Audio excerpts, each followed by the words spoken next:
الحمدللہ رب العالمین والصلاة والسلام علی سید الانبیاء والمرسلین وعلی آلہ واصحابہ اجمعین۔ ناظرین و سامعین، ادارہ منہاج القرآن کا ایک فاضل اور ایک مبلغ،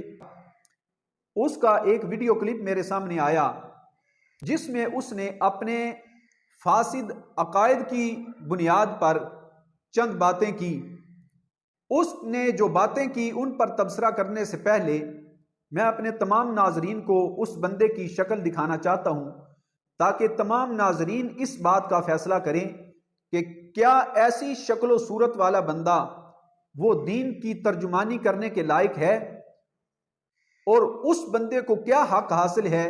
کہ دین اسلام کے اہم امور پر وہ بات کرے۔ تو ناظرین آپ اس کی تصویر ملاحظہ فرمائیں۔ تو ناظرین آپ نے دیکھا کہ نہ سر پر امامہ شریف ہے، نہ ہی شریعت کے مطابق پوری داڑھی مبارک ہے، تو کس منہ سے پھر یہ بندے اپنے آپ کو دین کا ترجمان کہتے ہیں؟ ظاہری شکل جو ہے یہ بھی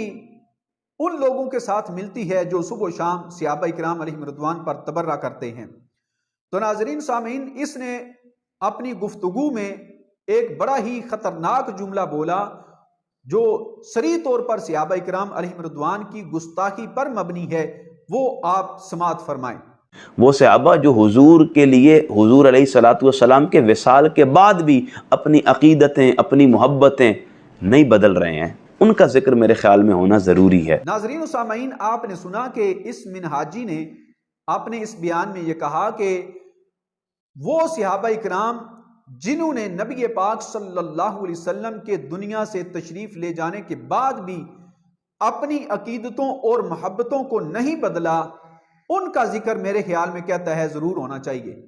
تو اس قول سے تو یہ بات ثابت ہوئی کہ معاذ اللہ استغفر اللہ، صحابہ کرام علیہم رضوان میں سے کچھ ایسے افراد بھی تھے معاذ اللہ جنہوں نے نبی پاک صلی اللہ علیہ وسلم کے دنیا سے جانے کے بعد اپنی عقیدتیں جو رسول اللہ صلی اللہ علیہ وسلم کے ساتھ تھیں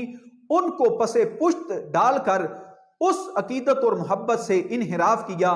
اور اس عقیدت سے منحرف ہو گئے، معاذ اللہ استغفر اللہ۔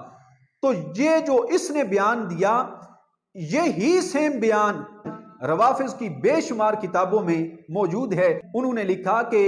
نبی پاک صلی اللہ علیہ وسلم کے وصال فرما جانے کے بعد چند صحابہ کے علاوہ سارے صحابہ معاذ اللہ مرتد ہو گئے۔ تو جو اس نے بات کی وہی سیم بات روافض کی کتابوں میں موجود ہے کہ اس کا یہ جملہ یہ صریح طور پر صحابہ کرام علیہم رضوان کی بے ادبی اور ان کی گستاخی اور ان پر تہمت ہے، اور نبی پاک صلی اللہ تعالی وسلم کے کسی ایک صحابی کے بارے میں ایسا جملہ بولنے والا وہ قطعاً سنی نہیں ہو سکتا۔ اہل سنت و جماعت کا عالم تو عالم، کوئی جاہل بندہ بھی ایسا قول نہیں کر سکتا جو اس منہاجی نے اپنی زبان سے الفاظ ادا کیے۔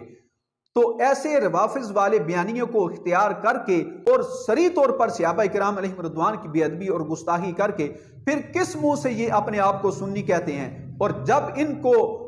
ان کا رد کیا جاتا ہے اور ان کو رافضی کہا جاتا ہے تو پھر یہ کہتے ہیں کہ یہ خام خواہ ہمیں رافضی بناتے ہیں۔ تو تم ایسی بیان بازی کیوں کرتے ہو جس کی وجہ سے تمہیں رافضی کہا جائے؟ تو میں تمام ادارہ منہاج القرآن سے میں یہ کہنا چاہتا ہوں، ان کے جو مفتیان کرام ہیں، کہ اس بندے کا یہ جملہ سنو، کیا اس میں صریح طور پر صحابہ کرام علیہم رضوان کی بے ادبی اور گستاخی اور ان پر تہمت نہیں ہے؟ تو صحابہ کرام علیہم رضوان پر تہمت لگانے والا، ان پر تان کرنے والا بندہ کون ہوتا ہے؟ وہ رافضی نہیں ہوتا تو اور کیا ہوتا ہے؟ تو پھر ہم سے گلہ کرتے ہو کہ تم ہمیں خام خواہ رافضی کہتے ہو، اپنے کرتوت صحیح کرو۔ اگر خود کو تم سنی کہتے ہو تو پھر تم یہ روافض والی بولی کیوں بولتے ہو؟ لہٰذا یہ اس کا ایک جملہ تھا جو میں نے آپ کے سامنے رکھا، اور پھر اس نے اپنی ویڈیو میں یہ کہا کہ یہ صحابہ کرام میں سے بھی اپنی پسندیدہ شخصیات کا ذکر کرتے ہیں۔ ابھی حضرت عمار بن یاسر رضی اللہ تعالی عنہ کی شہادت کا دن تھا، تو مجال ہے کسی نے حضرت عمار بن یاسر رضی اللہ تعالی عنہ کا ذکر خیر کیا ہو۔ تو ہم الحمدللہ اہل سنت و جماعت ہیں، ہم نبی پاک صلی اللہ تعالی وسلم کے تمام صحابہ سے محبت کرنے والے ہیں، اور تمام صحابہ کرام علیہم رضوان کے ذکر خیر کو اپنے لیے باعث نجات سمجھتے ہیں۔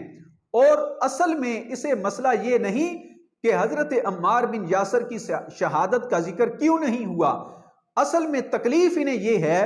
کہ حضرت امیر معاویہ رضی اللہ تعالی عنہ کا ذکر خیر یہ کیوں کرتے ہیں۔ تو اس کی وجہ یہ ہے کہ وہ بھی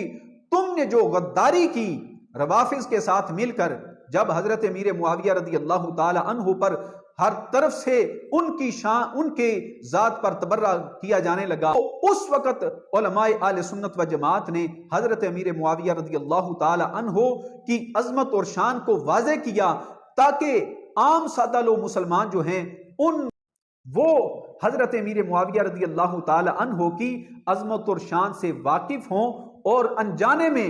سادہ لوگ مسلمان وہ کسی کے بہکاوے میں نہ آ جائیں۔ اس لیے علل اعلان حضرت امیر معاویہ رضی اللہ تعالی عنہ کا ذکر خیر انفرادی طور پر اہتمام کے ساتھ کیا گیا، اور یہ ہر دور میں اہل سنت و جماعت کا یہ شعار رہا ہے کہ جب بھی کسی نے صحابہ کرام یا کسی فرد اہل بیت کے خلاف حرزہ سرائی کی تو اہل سنت و جماعت نے اس کو اپنے اوپر فرض سمجھتے ہوئے اس فرد اہل بیت یا اس صحابی رسول کی عظمت اور شان کو بیان کیا، تاکہ نبی پاک صلی اللہ علیہ وسلم کے صحابہ اور اہل بیت کا دفاع ہو سکے، اور ان کی جو عظمت اور شان ہے وہ نکھر کے سادہ لوگ مسلمانوں کے سامنے آ جائے۔ یہ نظریہ ہر صدی میں، ہر دور میں اہل سنت و جماعت کا رہا ہے۔ اصل میں انہیں یہ مسئلہ نہیں کہ حضرت عمار بن یاسر کی شہادت کا ذکر کیوں نہیں ہوا، اصل میں تکلیف یہ ہے کہ حضرت امیر معاویہ رضی اللہ تعالیٰ عنہ ان کا ذکر خیر کیوں کیا جاتا ہے۔ تو وہ کسی نے کہا نا پیڑاں اور تے پھکیاں اور، اصل میں تکلیف کچھ اور ہے، اور بڑاس اپنی کسی اور سبب سے نکالنا چاہتے ہیں۔ دعا ہے کہ اللہ تبارک و تعالی ایسے شریروں سے سادہ لوگ مسلمانوں کو محفوظ رکھے۔ اللہ تعالی ہم سب کو مسلک حق کا، اہل سنت و جماعت پر استقامت عطا فرمائے۔